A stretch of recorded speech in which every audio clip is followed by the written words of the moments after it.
ఇదే సినిమా మనకు ఒక 10 ఇయర్స్ లేకపోతే 12 ఇయర్స్ ముందు రిలీజ్ అయ్యి ఉంటే మాత్రం ఏదో కొత్తగా చూస్తున్నాం రా, అరే సూపర్ ఉందిరా, కామెడీ సీన్స్ కూడా వర్కౌట్ అయ్యాయిరా అని ఒక మనం గుడ్ ఫిలిం లాగా అయితే వేయొచ్చు. బట్ ఇప్పుడున్న జనరేషన్లో ఇలాంటి అవుట్డేటెడ్ స్టోరీతో ఇలాంటి అవుట్పుట్తో వచ్చారు హరీష్ శంకర్. సో అది కొంచెం డిసప్పాయింటింగ్ అయితే ఉంది.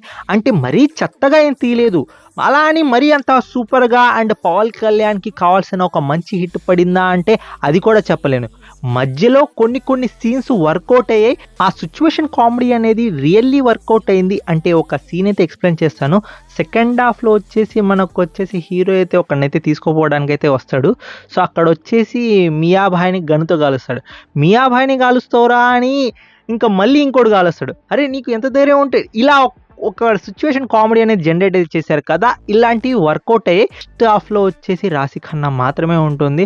సెకండ్ హాఫ్లో మనకు శ్రీలీల అయితే వస్తుందన్నమాట. రాశి ఖన్నా అసలు ఇంపార్టెన్స్ లేదు, బట్ శ్రీలీల మొత్తం మనకు సెకండ్ హాఫ్లో శ్రీలీల మొత్తం ఆక్యుపై అయితే చేసేసింది.